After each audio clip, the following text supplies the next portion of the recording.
Yes guys, I get a lot of questions about this raised bed. How did I do it? Any tips? Stuff like that.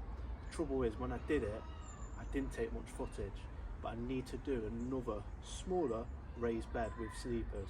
So today we're going to have a look at doing that.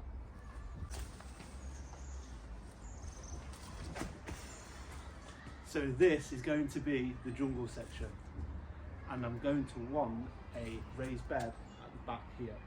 Not too big, but just to give it a little bit of extra height so it can start to cover this fence quicker, and it's a really shaded area, so it will help it to get a little bit of sun. And also at the minute I have to jump to this pull-up bar, so I'll be able to just step off onto the pull-up bar and away we go. That's the plan. So what do you need to make a raised bed with these sleepers here? You need some posts, you need some postcrete, spirit level saw, preferably better than mine, and these screws here. And you obviously need the piece for your drill to screw these in. Whew.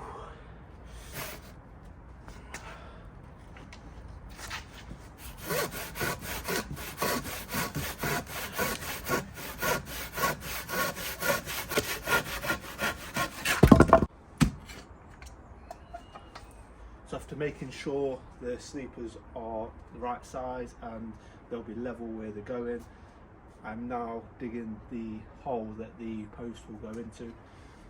These are really good. If you can get hold of one of these, I'd recommend it. Make it a lot quicker.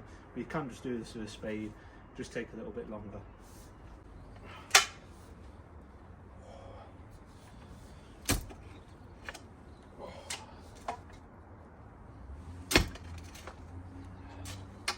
The only thing with these are, they are killer on your shoulders. Proper burns. We just use postcrete and it's really easy to use.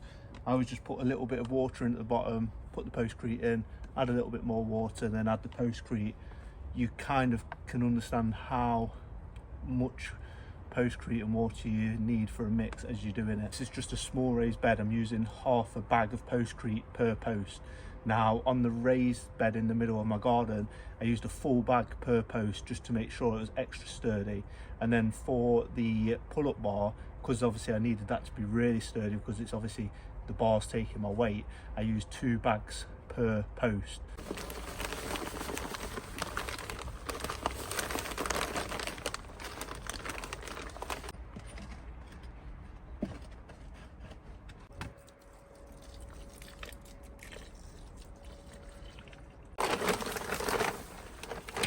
Do be careful because it does throw quite a lot of the dust back up, so either wear a mask or cover your face.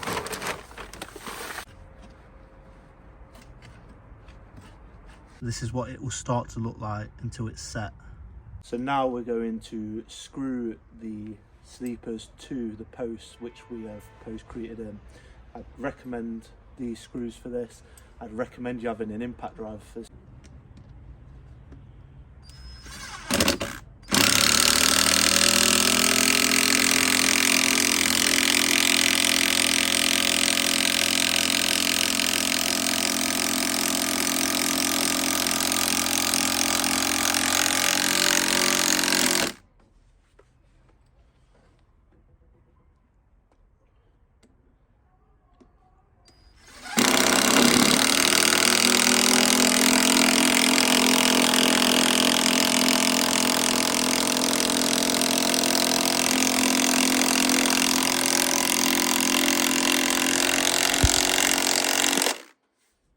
You do it from the outside because the screws do look nice, do look decorative.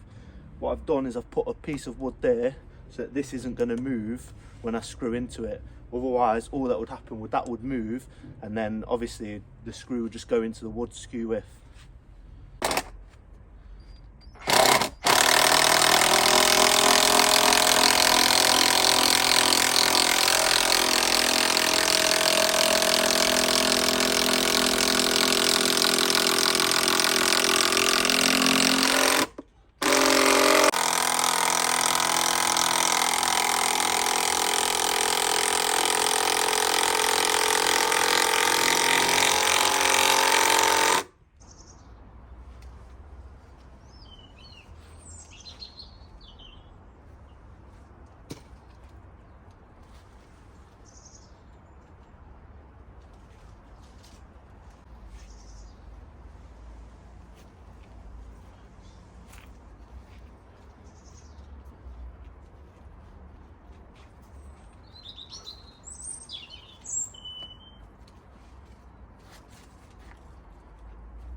we're coming towards the end of this project now.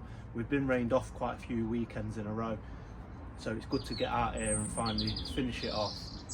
I've planted it up with hellebores, hostas, the usual things for such a shady area, especially on this side. We've got a few foxgloves at the back as well, so they'll rise up and give it that little bit of colour as well. And then here, where you get a little bit more light, I've actually planted a banana plant. And there we have it, all a little bit muddy. I'll show you guys again when it's a little bit better weather, and hopefully by that point the plants have started to develop and grow into the space, because when you first plant things out, it never looks as good when you first planted it. It takes a little bit of time to let those plants take ownership of the space that you provide them. I didn't mention, we've also got Fatsia japonica here, which is one of my favourite plants for shady areas. Really good, really nice leaf, and they actually flower as well, thinking about November.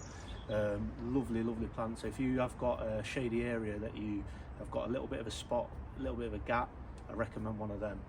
Guys, thank you so much for watching. I really appreciate you taking time out of your day to watch. Drop a like, comment or subscribe if you can, and I'll catch you again soon for another one. Look after yourself.